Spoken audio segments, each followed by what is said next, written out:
Toda sexta-feira, exatamente às 18h15, o mesmo homem se sentava na mesma mesa ao lado da janela.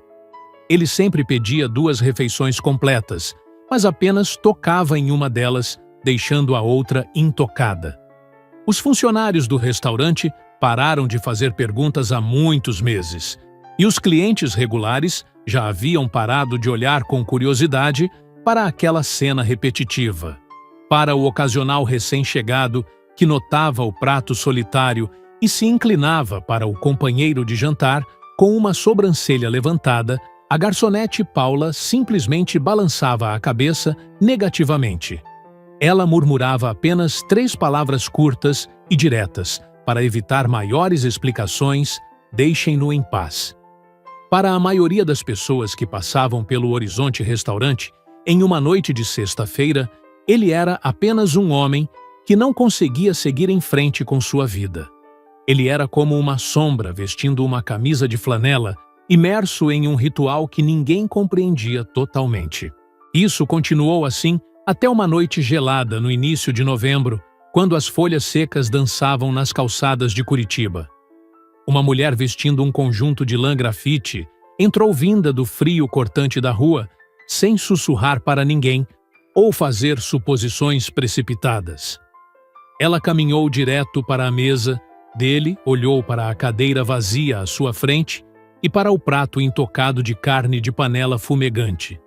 Com uma voz baixa o suficiente para que apenas ele pudesse ouvir, ela perguntou com sinceridade: "Por quem você ainda está esperando aqui?" Pela primeira vez em 14 meses, Elias Costa levantou o olhar e finalmente respondeu.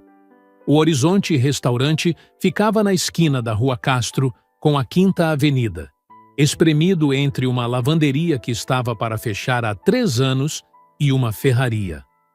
O lugar cheirava permanentemente a serragem, café fresco e metal oxidado, exalando uma nostalgia que acolhia qualquer pessoa cansada. Era o tipo de estabelecimento que tinha um cardápio pintado à mão acima do balcão, saleiros que não combinavam entre si e uma vitrine de tortas sempre tentadora. Nas manhãs de dias úteis, o local se enchia de trabalhadores da construção civil em busca de sustento rápido. Nas tardes de domingo, atraía famílias com crianças pequenas e avós que buscavam um pouco de paz e sabor caseiro. Era o tipo de multidão que fazia os bancos estofados parecerem quentes, mesmo quando o aquecedor central lutava contra o inverno rigoroso da cidade. Mas nas noites de sexta-feira, o restaurante abrigava uma congregação muito mais silenciosa e pensativa. Eram pessoas que haviam sobrevivido à semana de trabalho e queriam algo descomplicado, um prato de comida quente e uma xícara de café que não exigisse nomes soletrados. Elias Costa vinha todas as sextas-feiras durante 14 meses seguidos, chegando pontualmente às 18h12. Ele era conduzido à sua mesa às 18h15 exatos, ocupando a mesa número 7, perto da janela leste. Aquela mesa específica tinha uma perna ligeiramente irregular, que a equipe da cozinha havia calçado com um quadrado de papelão dobrado há 3 invernos. Elias sempre se sentava na cadeira de frente para o salão, enquanto a outra cadeira permanecia voltada para a janela, esperando um ocupante que nunca chegava.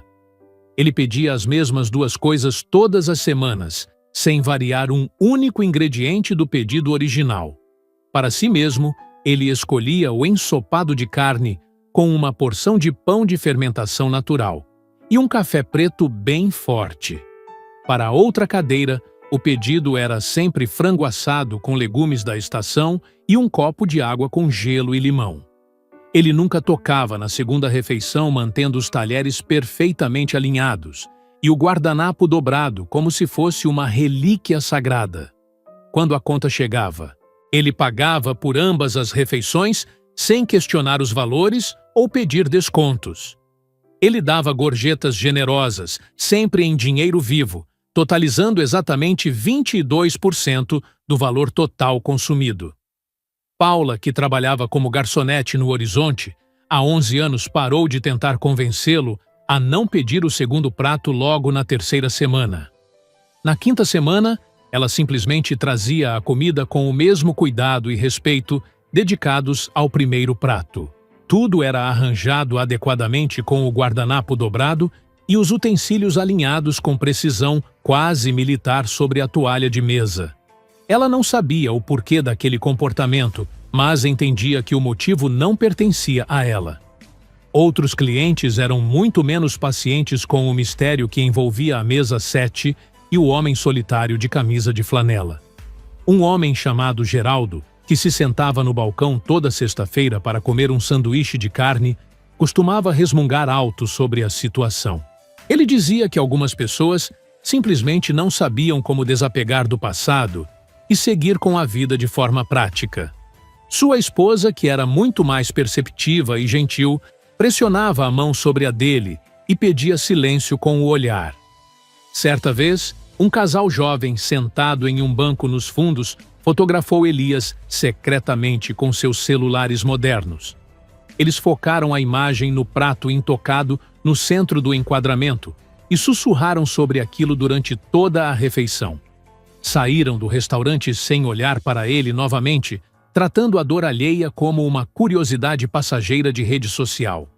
Uma mulher com uma criança em uma cadeira alta aproximou-se dele uma vez com doçura e perguntou se ele estava bem.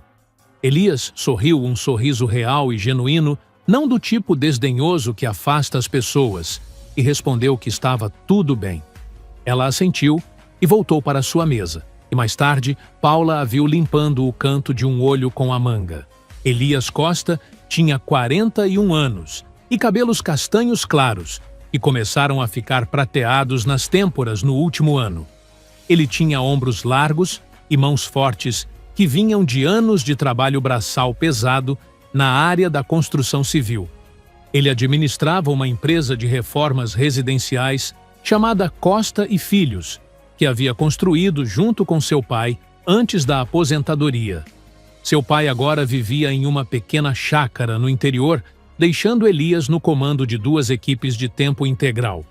Elias contava com a ajuda de uma gerente de escritório chamada Heloísa, que enviava e-mails curtos e nunca exigia mais de uma resposta por dia. Ele tinha uma filha chamada Helena, que tinha 6 anos de idade e frequentava a primeira série na Escola Municipal Monte Verde. Helena gostava de cavalos quebra-cabeças complicados e de uma marca específica de biscoitos de laranja que precisavam ser comprados em um mercado distante. Elias fora marido durante 7 anos e era viúvo há exatamente 14 meses, carregando o peso da ausência de sua esposa Lúcia. Lúcia era a luz de sua vida, a pessoa que trazia cor aos seus dias cinzentos e sentido aos seus esforços diários na empresa.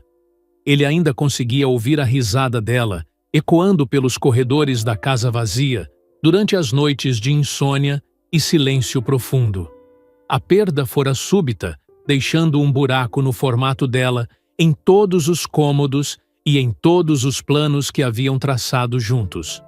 Olívia Cavalcante não costumava comer em restaurantes simples como aquele, mas isso não era por esnobismo ou arrogância de classe. Sua vida tinha uma arquitetura muito particular, composta por reuniões que se transformavam em chamadas de vídeo e jantares de trabalho. Ela era a diretora executiva da Harrov Soluções Industriais, uma empresa de médio porte de manufatura e logística que seu pai construíra. Nos últimos 9 anos, Olívia transformou a companhia em algo consideravelmente maior, expandindo as operações para 3 estados diferentes do Brasil. A empresa agora contava com 460 funcionários e uma estrutura complexa de gestão e distribuição de produtos agrícolas. Ela tinha uma assistente pessoal, um diretor de comunicações e uma reserva permanente em uma churrascaria sofisticada perto de seu escritório. Olívia acabou no Horizonte Restaurante naquela noite de sexta-feira porque seu carro teve um pneu furado na Rua Castro, no centro. Enquanto esperava pelo serviço de assistência rodoviária, ela ficou parada na calçada vestindo seu terno de lã sob uma temperatura de 5 graus. A janela do restaurante brilhava com uma luz amarela e quente, e ela pensou que 20 minutos de algo quente seriam ideais. Ela não planejava ficar muito tempo, apenas o suficiente para aquecer as mãos e esperar o guincho chegar para levar seu carro. Olivia pediu um café no balcão e tentou se acomodar em uma pequena mesa perto da frente, mas a recepcionista a impediu. Uma adolescente chamada Milena explicou que o balcão e as mesas da frente eram reservados para os clientes regulares nas noites de sexta. Olivia não objetou e foi conduzida para os fundos, onde abriu uma pasta com projeções trimestrais e 40 minutos para gastar.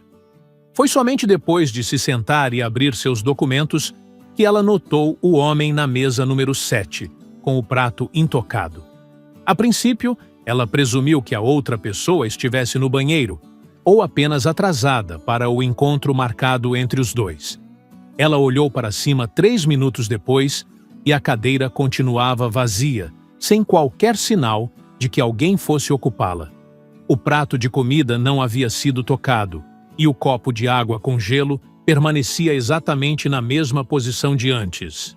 O homem do outro lado da cadeira vazia comia lentamente, olhando fixamente pela janela, sem consultar seu celular ou olhar ao redor. Ele parecia estar imerso em uma conversa silenciosa, o tipo de diálogo que apenas uma pessoa presente poderia ouvir de verdade. Olivia o observou por um momento, sentindo uma pontada de curiosidade que não conseguia explicar racionalmente em sua mente lógica. Ela voltou para suas projeções, mas havia algo na quietude daquele homem que a impedia de se concentrar totalmente em seus números. A maioria das pessoas que comia sozinha em restaurantes ocupava-se com alguma coisa, fosse ler um livro, trabalhar ou rolar a tela do celular. Aquele homem estava simplesmente presente completamente ali, ocupando o espaço de uma maneira que ela não via em ninguém há muito tempo. Quando Paula veio encher sua xícara de café, Olivia perguntou casualmente se ele costumava frequentar o restaurante todas as semanas.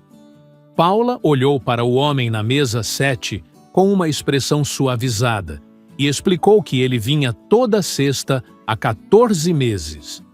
A garçonete disse que ele sempre vinha sozinho e pedia a mesma coisa, mantendo o ritual com uma fidelidade quase religiosa. Paula pousou o bule de café e disse que aquela era uma pergunta complicada de se responder de forma simples. Olivia observou, enquanto o homem colocava a mão espalmada na borda da mesa, sem alcançar nada, apenas descansando-a ali. Era como se ele estivesse tocando uma superfície que continha uma temperatura que ele estava tentando desesperadamente recordar em seu coração. Seu celular vibrou no bolso, avisando que o serviço rodoviário demoraria mais 30 minutos e não os 20 prometidos inicialmente. Ela fechou a pasta de projeções trimestrais, pegou sua xícara de café e caminhou decididamente em direção à mesa número 7. Olivia não sabia exatamente o porquê de estar fazendo aquilo, agindo por um impulso que desafiava sua natureza controlada e analítica. Mais tarde, ao tentar reconstruir a decisão, ela não conseguiu reduzi-la a nada satisfatório ou meramente lógico para seus padrões. Não era pena e nem era curiosidade exatamente, mas algo muito mais próximo de um reconhecimento de alma entre estranhos.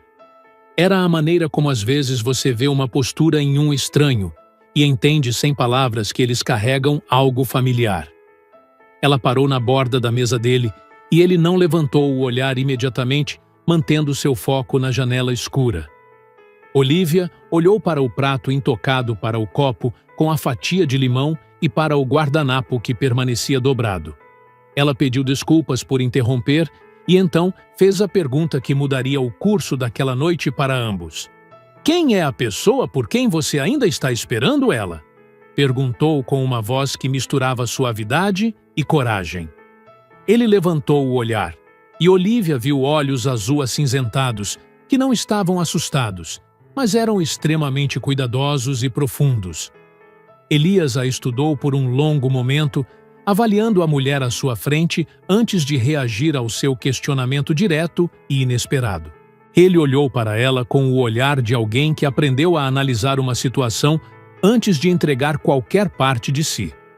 Então, muito baixinho, ele perguntou se ela gostaria de se sentar e compartilhar aquele momento de silêncio com ele. Olivia sentou-se na cadeira ao lado, não na cadeira vazia, à frente dele, que ela entendeu instintivamente que não estava disponível. Ela puxou uma cadeira de uma mesa vizinha sem uso e a colocou de lado, respeitando o espaço sagrado do ritual. Elias pareceu apreciar a precisão e o respeito daquele gesto simples. E por um momento, nenhum dos dois disse uma única palavra. Olivia envolveu a xícara de café com as duas mãos, sentindo o calor passar para sua pele, enquanto observava o movimento lá fora. Do lado de fora, um ônibus urbano passava sob a luz alaranjada dos postes de rua da Rua Castro, cortando o vento frio. Dentro do restaurante, o som dos talheres e das conversas baixas criava uma sinfonia doméstica e reconfortante para os ouvidos. Você perguntou por quem eu estou esperando. Elias disse finalmente com uma voz nivelada que carregava o peso de muitas memórias. A resposta honesta é que não estou esperando por ninguém. Em particular, eu parei de esperar há algum tempo, ele confessou. Ele fez uma pausa dramática e continuou dizendo que, apesar disso, ele continuava vindo todas as sextas-feiras sem falta. Olivia não disse nada, apenas esperou que ele continuasse no seu próprio ritmo, respeitando o tempo que ele precisava para falar. O nome dela era Lúcia. Ele disse o nome da esposa da mesma forma que as pessoas dizem o nome de lugares onde cresceram. Era um nome familiar levemente desgastado pelo tempo carregado com memória, em vez de apenas tristeza ou lamento fúnebre. Nós vínhamos aqui toda sexta-feira, desde o nosso terceiro encontro. Este era o nosso restaurante preferido em toda a cidade, explicou ele. Não era um lugar chique, o suficiente para ocasiões especiais, era apenas o nosso lugar. Um refúgio do mundo exterior. Ele olhou para o prato intocado de frango assado legumes da estação e o copo de água com gelo e limão. Aquele era sempre o pedido dela. Ele disse com uma pontada de saudade que vibrou no ar entre os dois.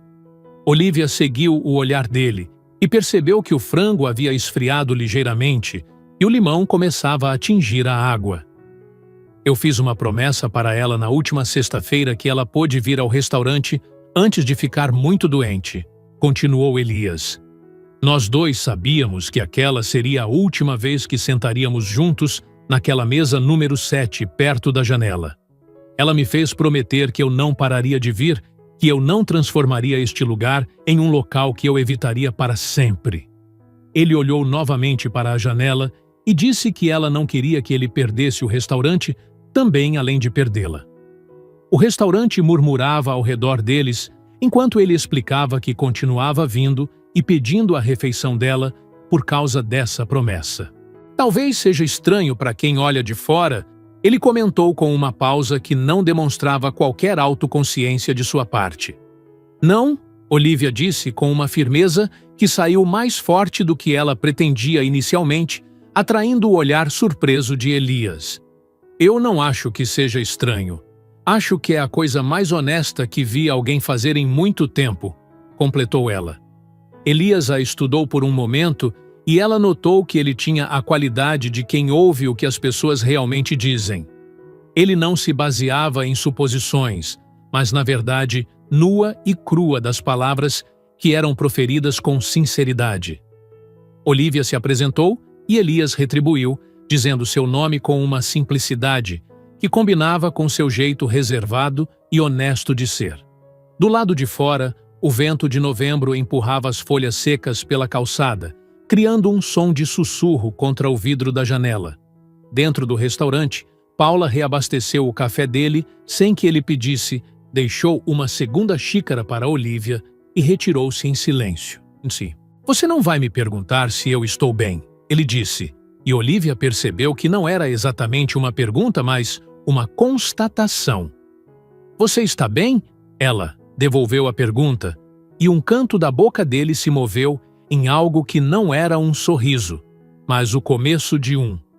Na maioria dos dias, sim, ele respondeu com uma franqueza que ela considerou uma resposta justa e corajosa para a situação.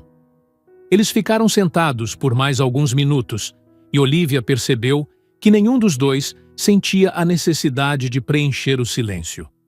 Ela passara sua vida profissional em salas de reunião onde o silêncio era tratado como um problema a ser resolvido rapidamente. Aquele silêncio, no entanto, parecia diferente, como duas pessoas paradas em janelas adjacentes, olhando para a mesma chuva de inverno. Seu celular vibrou novamente, indicando que o guincho chegaria em 15 minutos para resgatar seu carro furado na rua lateral. Ela olhou para Elias e disse que teria que ir embora em breve, pois sua assistência estava prestes a chegar no local. Ele assentiu com a cabeça e ela se levantou, colocando a pasta de documentos sob o braço com a eficiência de sempre. Por hábito, ela colocou a mão no bolso do casaco e sentiu seu cartão de visitas de papel creme pesado com letras em relevo. Ela o segurou por um momento pensando em entregá-lo, mas mudou de ideia e o guardou de volta no bolso escuro. "Obrigada por me contar sua história", ela disse, e ele olhou para ela com aquele olhar azul acinzentado, tão cuidadoso e atento. "Obrigado por perguntar", ele respondeu com sinceridade, e ela caminhou de volta ao balcão para pagar pelo café antes de sair. Ela não pensou nele durante o trajeto para casa, mas na quinta-feira da semana seguinte, viu-se verificando sua agenda para a sexta. Olivia sentiu uma necessidade inexplicável de voltar àquele ambiente onde a honestidade emocional era o prato principal da noite. O que Olivia não sabia era que Helena nunca tinha ido ao restaurante nas noites de sexta-feira durante todos aqueles 14 meses. Helena tinha 4 anos quando Lúcia morreu, e agora estava com 6, tendo uma professora chamada Dona Fátima na escola. A menina lembrava da mãe em fragmentos, como o cheiro do shampoo e a maneira particular como ela dobrava as cobertas da cama. Ela não havia esquecido a mãe, mas estava em um processo de montar o quebra-cabeça da memória que herdara incompleto. A mãe de Elias Dalva vinha ficar com a neta nas noites de sexta-feira, trazendo sempre uma caixa de biscoitos de laranja. Dalva nunca pediu ao filho para justificar o ritual no restaurante, pois entendia que algumas formas de lealdade pareciam estranhas por fora. Ela fora casada com o pai de Elias por 43 anos e sabia que o luto tem seus próprios caminhos e necessidades. Elias não levava a filha ao restaurante porque não podia garantir qual versão de si mesmo ela veria naquele ambiente de memórias. Em casa, ele era cuidadoso, estável e confiável, a pessoa que Helena precisava que ele fosse para se sentir segura e amada. Elias preparava o café da manhã da filha sempre no mesmo horário, servindo ovos nos dias úteis e panquecas nas manhãs de sábado. Aos domingos, Helena pedia o que chamava de café da manhã preguiçoso, com iogurte e biscoitos, e ele atendia com todo o carinho. Ele lia para ela todas as noites livros da biblioteca municipal, mantendo as rotinas firmes para que ela não sentisse o peso da ausência. Elias aprendeu que as crianças precisam da arquitetura da normalidade mesmo quando alguns cômodos originais da casa foram perdidos para sempre. Ele observou Helena cuidadosamente nos primeiros meses após a morte de Lúcia, esperando que o luto se manifestasse de forma explosiva ou óbvia. Em vez disso, Helena sofreu em pequenas e precisas maneiras, reorganizando sua estante de livros sem motivo aparente durante várias tardes seguidas. Por 3 semanas, ela insistiu em usar o mesmo casaco azul todos os dias, buscando algum tipo de conforto na repetição constante. Ela parou de desenhar cavalos por 1 mês e, quando voltou a fazê-lo, todos os animais eram pintados de verde, a cor favorita de Lúcia. Elias aprendeu a ler a filha como quem lê casas antigas, percebendo os pequenos sinais de que algo estava fora do ângulo correto. Ele permitiu que ela o visse sofrer em doses cuidadosas e medidas para que ela entendesse que a dor era uma parte natural da vida. Ele chorou uma vez na frente dela, em um domingo de manhã, quando uma música que Lúcia amava começou a tocar no rádio antigo. Helena caminhou até ele e encostou-se em sua perna sem dizer nada, e ele colocou a mão no ombro pequeno da filha. Eles ficaram ali por 2 minutos, enquanto a música terminava, e ele considerou aquele um dos seus melhores momentos como pai presente. Ele queria mostrar a ela que o luto era sobrevivível, que vinha em ondas que recuavam e que era possível continuar de pé. Mas no Horizonte Restaurante, às sextas-feiras, ele se permitia ser apenas um homem segurando algo que ainda não conseguia soltar.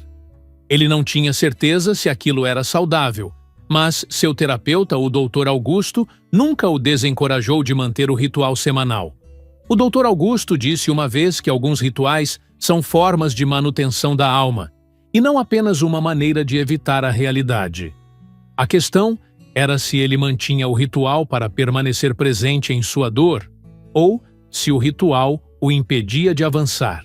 Elias pensou sobre isso por muito tempo, mas não chegou a uma conclusão em que confiasse totalmente para mudar seu comportamento habitual. Nos últimos meses, ele começou a notar uma diferença na sensação que o ritual lhe trazia durante as noites de sexta-feira. Nos primeiros 6 meses, parecia que ele estava se afogando lentamente no mesmo lugar, sufocado pelas lembranças da vida que perdera. No segundo semestre, começou a parecer mais como cuidar de um jardim que ele não podia deixar ficar selvagem ou abandonado ao tempo. Então, a mulher de terno grafite sentou-se à sua frente e ele disse as palavras em voz alta pela primeira vez para uma estranha. Algo mudou silenciosamente dentro dele depois daquela conversa com Olivia, uma fresta de luz que ele não esperava encontrar no restaurante. Na sexta-feira seguinte, Olivia voltou, convencendo-se de que era apenas por causa da torta de maçã deliciosa que Paula servia lá. Ela chegou às 18h45, um pouco mais tarde do que na semana anterior, e viu que ele já estava lá. Olivia viu pela janela que Elias ocupava a mesa 7, com a segunda cadeira vazia e o prato de comida intocado, esperando por ninguém. Ela não foi até a mesa dele imediatamente, sentando-se no balcão e pedindo café e uma fatia da famosa torta de maçã caseira. Comeu lentamente, tentando não olhar para ele, mas também sem conseguir desviar totalmente o olhar daquela figura familiar e misteriosa ao mesmo tempo. 15 minutos depois, ela ouviu o som da cadeira sendo arrastada na mesa. 7, mas continuou focada em seu prato de sobremesa. Um momento depois, Elias apareceu no banco 2 lugares abaixo dela no balcão e pediu um café para Paula com um aceno. "Você voltou", ele disse com uma voz calma, e Olivia respondeu que fora atraída pela qualidade excepcional da torta de maçã do restaurante. Ele olhou para a fatia dela, e um canto da boca se moveu naquele quase sorriso que ela já começava a reconhecer e apreciar. "É uma boa torta", ele concordou, e eles ficaram em silêncio por um momento, sentindo a atmosfera mais casual do balcão. Elias disse que ela fora embora antes que ele pudesse perguntar o que ela fazia da vida em termos profissionais e pessoais. Olivia explicou que dirigia uma empresa de manufatura e logística que fabricava componentes para equipamentos agrícolas e realizava trabalhos de distribuição em larga escala. Ela falou sem a postura performática que costumava usar em salas de diretoria, sendo o mais honesta e direta possível com ele. "Parece mais seco do que realmente é", ela comentou com um sorriso, e ele admitiu que provavelmente não era tão monótono quanto parecia. Ele contou sobre sua empresa de reformas residenciais e como gostava de pegar casas negligenciadas e deixá-las em ordem novamente para os moradores. Elias disse que havia algo honesto em restaurar o que estava quebrado, e Olivia notou que ele usava muito aquela palavra específica em sua fala. "Você usa muito a palavra honesto", ela observou, e ele perguntou se aquilo era um problema para ela, recebendo uma resposta negativa imediata. 3 sextas-feiras depois, eles voltaram a se sentar na mesa número 7. O que aconteceu de forma natural e sem qualquer discussão prévia. Elias chegava primeiro e Olivia se juntava a ele na cadeira lateral que havia puxado naquela primeira noite de novembro frio. Paula começou a trazer uma terceira xícara de café automaticamente, tratando a presença de Olivia como algo esperado e aceito pela rotina do local. Eram apenas 2 pessoas jantando em uma noite de sexta, conversando às vezes e observando a rua em outros momentos de silêncio compartilhado. Olivia não contou a ninguém no trabalho sobre esses encontros, não por esconder algo errado, mas por um instinto de preservação de sua intimidade. Sua vida profissional era cercada de escrutínio, e cada associação poderia se tornar informação útil para competidores ou colegas de trabalho ambiciosos. Ela aprendera a manter sua vida privada em um recipiente separado e com uma tampa bem segura para evitar vazamentos indesejados de informação. No entanto, havia outra razão pela qual ela não falava sobre Elias. Ela começara a ansiar por aquelas noites de sexta-feira com ele. Ela esperava por aquele momento como quem espera por um trecho de estrada, com uma vista bonita, onde se pode desligar o rádio. Seu pai morrera há 2 anos, vítima de um derrame súbito em uma manhã de terça-feira, enquanto ela estava em uma conferência. Olivia estava em Singapura quando recebeu a notícia e pegou o primeiro voo de volta, chegando 14 horas depois que seu pai já havia partido. Ela lidou com tudo de forma correta e eficiente, cuidando da mãe do espólio da família e da transição da empresa com maestria. Tirou apenas 1 semana de licença pessoal e voltou ao trabalho fazendo com que tudo parecesse estar sob controle absoluto diante de todos. O que ela não havia feito, percebeu agora, era vivenciar o luto de forma real e profunda, sem as máscaras da competência empresarial. Ela tratara a morte do pai como um problema de gestão que exigia ação decisiva, e não como uma perda que exigia tempo e choro. Elias nunca a pressionou a falar sobre isso.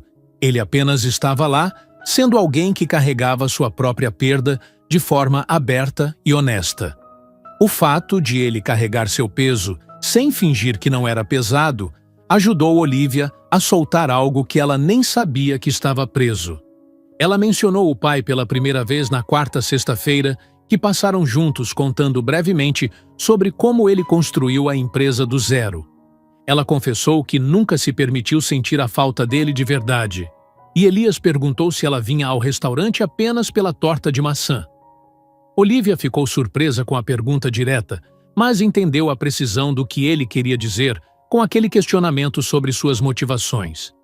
Não, ela respondeu com firmeza, e ele assentiu como se aquilo resolvesse um ponto importante na conexão que estavam construindo entre os dois.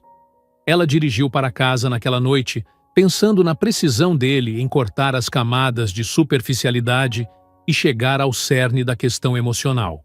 Elias tinha um jeito de trazer luz para a sala apenas puxando o cordão da lâmpada sem confrontos, ou terapias desnecessárias em suas palavras calmas.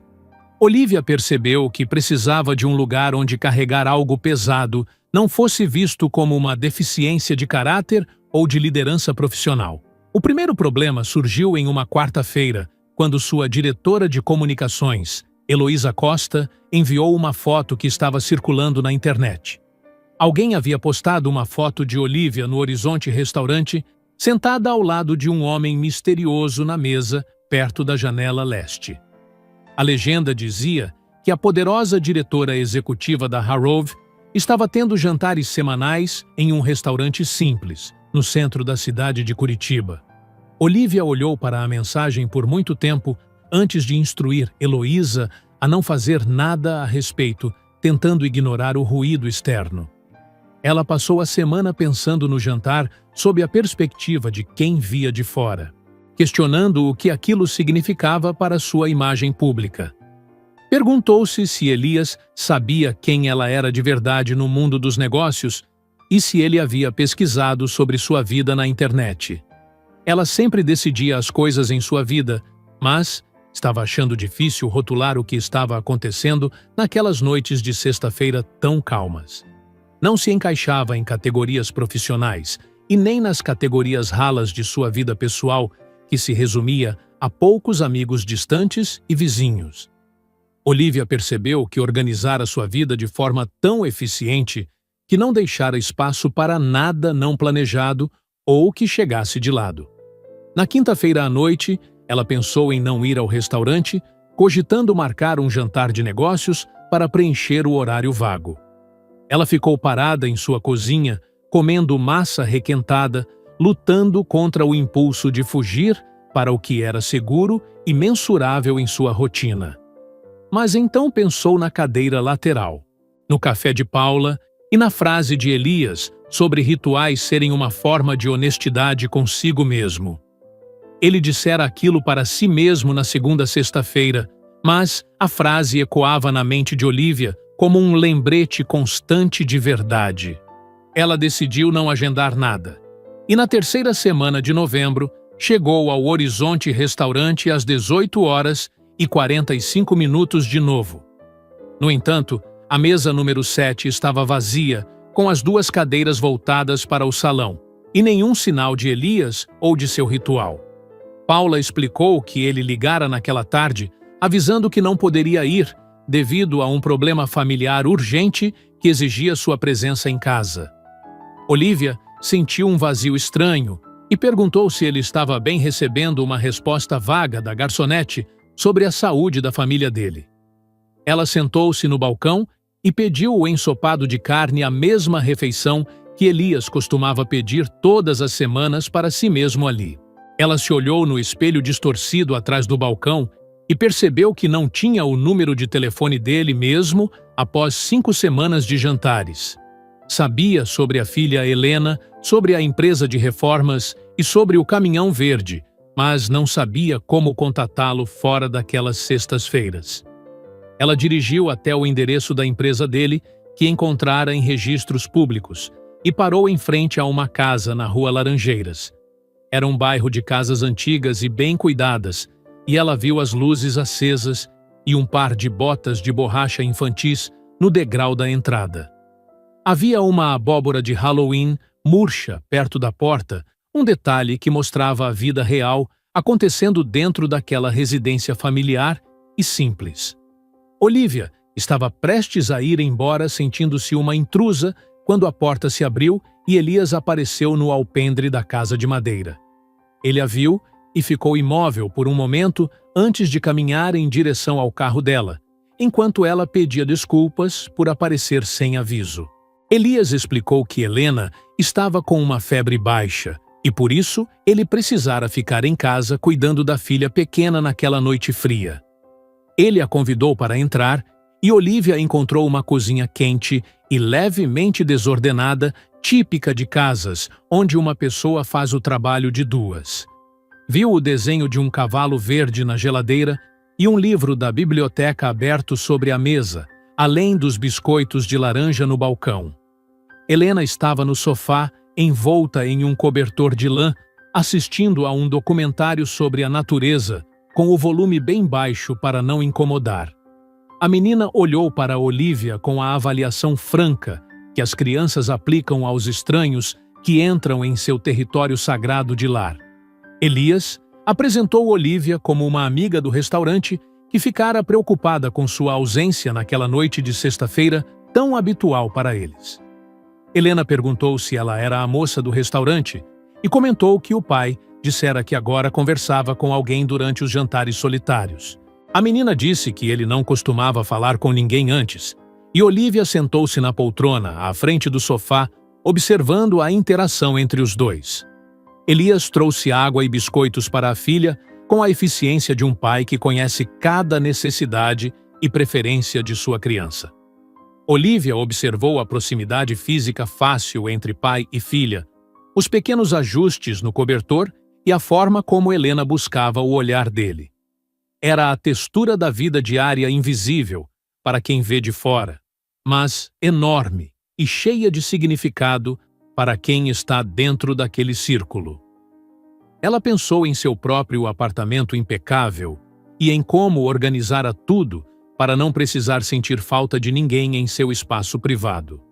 Helena perguntou se Olivia ia ao restaurante porque também sentia falta de alguém fazendo uma pergunta tão direta quanto as que o pai costumava fazer. Olivia respondeu que ia ao restaurante porque conhecera alguém que a lembrou que era aceitável sentir falta das pessoas que amamos e perdemos. Helena disse que sua mãe costumava dizer que sentir falta de alguém é como ter um cômodo na casa onde a luz não funciona mais. Ela explicou que você ainda entra nesse cômodo, mas entra no escuro, e Olivia sentiu o peso daquela metáfora tão pura e dolorosamente verdadeira. Elias descansava a mão no joelho da filha e o silêncio na sala era carregado de uma compreensão mútua que dispensava qualquer explicação adicional. Olivia percebeu que Elias carregava aquela escuridão todos os dias, enquanto preparava o café e lia livros para a filha, mantendo a vida funcionando. Ele ensinara aquela lição para a pequena Helena, e Olivia sentiu um respeito profundo pela força silenciosa daquele homem de camisa de flanela. Na sexta-feira seguinte, Elias voltou ao restaurante e Olivia já estava sentada na mesa 7 quando ele chegou antecipando sua vinda com alegria. Ela chegara mais cedo e Paula já havia servido seu café, observando a mudança na dinâmica da mesa com um olhar de aprovação silenciosa. Elias parou ao vê-la e Olivia viu nele aquela pausa considerada antes de permitir-se sentir algo bom e reconfortante em seu coração cansado. Paula trouxe os pedidos de sempre, o ensopado para ele e o frango com água e limão para a cadeira que permanecia vazia e intocada. Mas naquela noite havia um terceiro lugar montado por Paula, um gesto deliberado de inclusão que Olivia aceitou com um aceno de cabeça. Elias disse que contara para Helena sobre o restaurante e que a menina queria ver onde a luz não estava funcionando na vida do pai. A primeira neve fina do ano começava a cair lá fora, borrando as bordas da janela e trazendo um silêncio branco para a cidade de Curitiba. Elias confessou que estivera pensando no que Lúcia acharia de Olivia e concluiu que ela gostaria de alguém que diz o que realmente pensa. Olivia admitiu que não se dera tempo para sentir falta do pai, porque tinha medo de ficar para trás se parasse de trabalhar freneticamente. Elias explicou que não havia uma maneira certa de lidar com a perda e que cada pessoa encontrava seu próprio caminho através da escuridão do luto. Ele sorriu um sorriso completo que iluminou seu rosto e o fez parecer mais jovem, apesar do cansaço visível em seus olhos azul acinzentados. Elias disse que traria Helena na próxima semana e Olivia concordou prontamente, sentindo que um novo capítulo estava começando para todos eles ali. Paula aproximou-se e fez algo inédito, desdobrou o guardanapo da segunda refeição e o estendeu sobre a mesa, como se alguém fosse comer. Foi um ato pequeno, mas carregado de simbolismo sobre a abertura de espaço para o novo, sem esquecer o que passou antes. Na sexta-feira seguinte, Helena apareceu usando um casaco roxo e segurando a mão do pai, enquanto caminhavam pelo estacionamento iluminado do restaurante Horizonte. Ela soltou a mão dele na porta, pois, aos 6 anos de idade, já se sentia grande o suficiente para abrir as próprias portas para o mundo. A menina entrou no calor do restaurante e observou tudo com atenção, desde a vitrine de tortas até os saleiros que não combinavam nas mesas. Ela caminhou até a mesa 7 e perguntou se aquele era o lugar de sua mãe, olhando para a cadeira vazia, com respeito e curiosidade infantil. Helena sentou-se na cadeira ao lado daquela que seria de Lúcia, dobrando as mãos sobre a mesa e dizendo um oi baixinho para o vazio. Paula trouxe os cardápios e sorriu para a menina perguntando o que ela gostaria de comer naquela noite especial, em família e amigos. Helena pediu o frango assado, o mesmo pedido da mãe, e Elias manteve sua mão espalmada sobre a mesa, sentindo a presença de todos ao seu redor. A menina comentou que o pai sempre cumpre suas promessas e que a mãe sabia que ele faria exatamente isso, continuando a frequentar o lugar. A vida é um tecido de encontros e perdas, e o luto não é algo que termina, mas algo que se transforma com o tempo. A história de Elias e Olívia mostra que honrar quem partiu não nos prende, mas nos fortalece para seguir adiante. Os rituais e memórias não são obstáculos, e sim pontes que mantêm vivo o amor. Elias, ao respeitar seu próprio tempo de cura, prova que o coração tem um ritmo diferente do mundo acelerado. A chegada de Olívia simboliza a vida que continua a florescer mesmo após a dor, trazendo novas possibilidades sem apagar o passado. Com o tempo, aprendemos que a dor não desaparece completamente, mas se torna mais leve quando compartilhada. A presença de alguém que aceita nossa vulnerabilidade nos ajuda a caminhar, mesmo na escuridão. A atitude de Helena mostra como o amor se renova nas novas gerações, sem que isso signifique esquecer quem veio antes. O amor não se divide, ele se multiplica. No fim, a verdadeira cura está em compartilhar sentimentos, aceitar nossa fragilidade e permitir que novas conexões tragam novamente luz, esperança e a capacidade de amar.